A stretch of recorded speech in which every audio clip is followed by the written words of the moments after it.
Hi students, నిన్నటి క్లాసులో మనం క్లాసిఫికేషన్ ఆడ్ వన్ అవుట్ అనే టాపిక్ గురించి నేర్చుకున్నాం. ఈ ఎన్ఎంఎంఎస్ ఎగ్జామ్ తో పాటుగా మిగతా అన్ని కాంపిటేటివ్ ఎగ్జామ్స్ కి ఉపయోగపడేటువంటి reasoning topic missing number or missing character.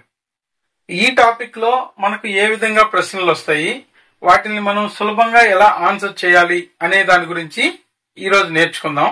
అయితే ఈ టాపిక్ లోకి మనం వెళ్లే ముందు ఈ టాపిక్ లో ఇచ్చే ప్రశ్నల్ని మనం ఆన్సర్ చేయాలంటే మనకు కొన్ని ముఖ్యమైన టాపిక్స్ వచ్చిన్నారు. అంటే first mathematical operations, addition, subtraction, multiplication, division అందరికీ బాగా వచ్చిన్నారు.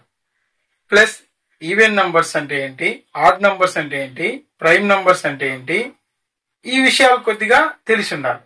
అంటే సరి సంఖ్యలు, రెండు చేత నిశ్శేషంగా భాగించబడే సంఖ్యలు సరి సంఖ్యలు, రెండు చేత నిశ్శేషంగా భాగించబడని సంఖ్యల్ని పేసి సంఖ్యలు, ఆడ్ నంబర్స్ అని అంటాం.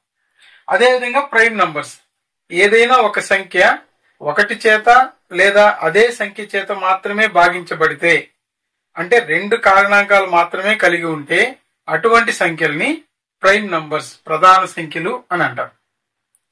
నెక్స్ట్ మనకు స్క్వేర్స్, వర్గములు, క్యూబ్స్, ఘనములు. అంటే కనీసం 1 నుంచి 20 వరకు స్క్వేర్స్ వచ్చి ఉండాలి, 1 నుంచి 10 వరకు క్యూబ్స్ వచ్చి ఉండాలి.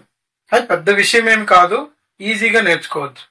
1 1 జార్ 1, 2 2 జార్ 4, 3 3 జార్ 9, 4 4 జార్ 16, 5 5 జార్ 25, 6 6 జార్ 36, 7 7 జార్ 49, 8 8 జార్ 64, 9 9 జార్ 81, 10 10 జార్ 100. ఇక్కడ వరకు సులభంగా నేర్చుకోవచ్చు. 11 11 జార్ 121, 12 12 జార్ 144, 13 13 జార్ 169, 14 14 జార్ 196, 15 15 జార్ 225, 16 16 జార్ 256, 17 17 జార్ 289, 18 18 జార్ 324, 19 19 జార్ 361, 20 20 జార్ 400. సో కనీసం స్క్వేర్స్ ఒక 20 వరకు అందరికి వచ్చిన్నారు. అదేవిధంగా క్యూబ్స్, 1 క్యూబ్ అంటే 1ని 3 సార్లు మల్టిప్లై చేస్తాము. 1 క్యూబ్ 1, 2 క్యూబ్ అంటే 8, 3 క్యూబ్ ని 3ని 3 సార్లు మల్టిప్లై చేస్తే 27, 4ని 3 సార్లు మల్టిప్లై చేస్తే 4 4 జార్ 16, 16 4 జార్ 64, 4 క్యూబ్ అంటే 64, 5 క్యూబ్ అంటే 125, 6 క్యూబ్ అంటే 216, 7 క్యూబ్ అంటే 343, 8 క్యూబ్ అంటే 512, 9 క్యూబ్ అంటే 729, 10 క్యూబ్ అంటే 1000. ఇక్కడ వరకు స్క్వేర్స్, క్యూబ్స్ మనకు వచ్చి ఉంటే ఇచ్చినటువంటి నంబర్స్ కి అక్కడ ఉన్న రిలేషన్ ఈజీగా అర్థమవుతుంది. ఈ టాపిక్స్ ఎవరికైతే బాగా వచ్చి ఉంటాయో వాళ్ళు ఈ టాపిక్ ని missing number or missing character అనే దాన్ని సులభంగా చేయగలుగుతారు. ఈ మోడల్లో ఎన్ఎంఎంఎస్ ఎగ్జామ్ కింద ఎలాంటి ప్రశ్నలు వస్తాయి అనేది మనం చర్చించుకుందాం. అయితే ఈ మిస్సింగ్ క్యారెక్టర్ అనే టాపిక్ లో చాలా రకాల మోడల్ ఉంటాయి, ఎలాంటి ప్రశ్నలైనా ఇవ్వచ్చు. అయితే మనం కనీసం ఒక 20 మోడల్స్ అయినా నేర్చుకోవాలి. సో ఫస్ట్ మోడల్ చూడండి, ప్రాబ్లమ్స్ ఆన్ ట్రయాంగిల్ షేప్స్. అంటే మనకు ఈ విభాగంలో మిస్సింగ్ క్యారెక్టర్ అనే విభాగంలో ఈ విధంగా ప్రశ్నిస్తాడు. అంటే ఒక ట్రయాంగిల్ ఇచ్చి 3 5 5 మధ్యలో ఒక నంబర్ ఇచ్చాడు 75, 4 6 5 మధ్యలో 120 ఇచ్చాడు, 7 3 2 ఇచ్చి మధ్యలో క్వశ్చన్ మార్క్ ఇచ్చాడు. ఇక్కడ క్వశ్చన్ మార్క్ దగ్గర మిస్ అయిన నంబర్ ఏదో కనుక్కోవడం అనేది మన బాధ్యత. అయితే ఇలాంటి ప్రశ్నలకి సులభంగా ఆన్సర్ కనుక్కోవాలంటే ఫస్ట్ ఇచ్చిన రెండిటి మధ్య రిలేషన్ ఏంటి అనేది జాగ్రత్తగా పరిశీలించాలి. దాని ఆధారంగా మూడో ఇచ్చిన పటంలో నంబర్ మిస్ అయింది కనుక్కోవడం అనేది ఒక పద్ధతి. సో ఫస్ట్ అసలు ఈ రెండిటి మధ్య ఉన్న రిలేషన్ ద్వారా ఎలా దాన్ని మనం కనుక్కోవాలి అనేది ఒకసారి చూద్దాం. ఇక్కడ చూడండి 3 5 5 అని ఇచ్చినాడు. అంటే ఈ నంబర్స్ లో ఫస్ట్ యాడ్ చేస్తే ఇది వస్తుందా లేదా మల్టిప్లై చేస్తే ఇది వస్తుందా అనేది ఫస్ట్ చూసుకోవాలి. ఒకవేళ రాలేదు, ఈ నంబర్ ఆన్సర్ కరెక్ట్ గా మ్యాచ్ అవ్వలేదు అని అంటే వీటి యొక్క స్క్వేర్ నంబర్స్ గానీ క్యూబ్స్ గానీ కలపడం ద్వారా గానీ తీసేయడం ద్వారా గానీ ఇదేమైనా వస్తుందా అనేది మనం ఆలోచించగలగాలి. అందుకే ముందు మనకి ఇక్కడ వచ్చిన నంబర్స్ మీద కొంత పట్టుండాలి. అంటే వాటి యొక్క స్క్వేర్స్, క్యూబ్స్, అదేవిధంగా మల్టిప్లికేషన్, డివిజన్ కొద్దిగా బాగా వచ్చిండాలి. సో ఇక్కడ ఫస్ట్ చెక్ చేద్దాము. యాడ్ చేస్తే 5 5 10 ప్లస్ 3 సో 13 తో అసలు 75 కి ఎక్కడ మ్యాచ్ అవ్వదు. కాబట్టి ఫస్ట్ ఈ నంబర్స్ ని మల్టిప్లై చేసి చూద్దాము. సో మల్టిప్లై చేస్తే 3 ఇంటూ 5 ఇంటూ 5 సో 3 5 జార్ 15 15 5 జార్ 75 సో సరిపోయింది ఇక్కడ.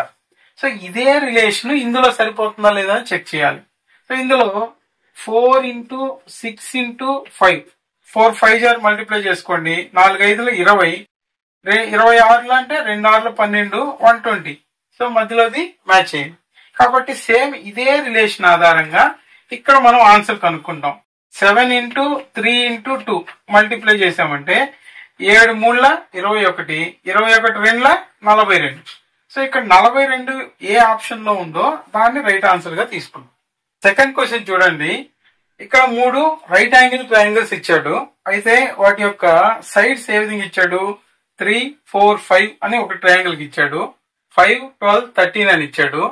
ఇక్కడ క్వశ్చన్ మార్క్ ఇచ్చి 15 17 ఇచ్చాడు. అంటే ఇక్కడ మిస్ అయిన ఈ నంబర్ మనం కనుక్కోవాలి. అయితే రైట్ యాంగిల్ ట్రయాంగిల్ అనగానే ఖచ్చితంగా దీనికి పైథాగరస్ థీరం అప్లై చేయాలి. పైథాగరస్ థీరం అప్లై చేస్తే రైట్ యాంగిల్ ట్రయాంగిల్ లో side square plus side square equal to hypotenuse square, 3 square plus 4 square equal to 5 square కి ఈక్వల్ అవుతుంది. అదే రూల్ ప్రకారం ఇక్కడ మనం చెక్ చేయాలి. అయితే కాంపిటేటివ్ ఎగ్జామ్ లో మళ్ళా సేమ్ ఇదే దాన్ని చేస్తే అక్కడ క్యాలిక్యులేషన్ ఏదైనా మిస్ అయ్యి తప్పు చేసి ఛాన్స్ ఉంటుంది. కాబట్టి ఇక్కడ వీటిని ఏమంటామంటే పైథాగరన్ ట్రిపుల్స్ అంటాం. కొన్ని పైథాగరన్ ట్రిపుల్స్ నేర్చిపెట్టుకోవడం ఉత్తమం. లేదు అనుకుంటే సింపుల్ గా లాజిక్ ఏంటి అని అంటే m గ్రేటర్ దాన్ 1 అయినప్పుడు 2m m square minus 1 m square plus 1 అనేటివి ఇవి పైథాగరన్ ట్రిపుల్స్ అవుతాయి. ఇక్కడ ఈ రెండు త్రిభుజాల మధ్య ఏ రిలేషన్ ఉంది దాని ద్వారా దీన్ని కనుక్కోవడం అనేది చేయాల్సిన అవసరం లేదు. ఎందుకంటే రైట్ యాంగిల్ ట్రయాంగిల్ లో ఇక్కడ పైథాగరన్ ట్రిపుల్ కనుక్కోవాలి. So Pythagorean triple Pythagoras theorem ద్వారా కనుక్కోవచ్చు, లేదా ఈ మూడింటిని మనం ఇక్కడ ఇచ్చిన ఆప్షన్స్ ద్వారా ఈజీగా గుర్తుపెట్టవచ్చు. ప్లస్ ఇక్కడ మనకు స్క్వేర్ నంబర్స్ కి దగ్గరగా 16 ప్లస్ 1 ఉంది, 16 మైనస్ 1 ఉంది. సో అంటే స్క్వేర్ నంబర్ నుంచి ఒకటి తీసేస్తే ఇది వస్తుంది, ఒకటి కలిపితే ఇది వస్తుంది. అంటే ఇక్కడ మనం ఏదో ఒక దాన్ని యాడ్ చేసుకుంటే m square minus 1 equal to 15 తీసుకున్నాం అనుకోండి, m స్క్వేర్ ఈక్వల్ టు 16 అవుతుంది. అప్పుడు m ఈక్వల్ టు స్క్వేర్ అవతలకి వెళ్తే స్క్వేర్ రూట్ 16 అవుతుంది. 16 కి square root value 4, m equal to 4 అయింది.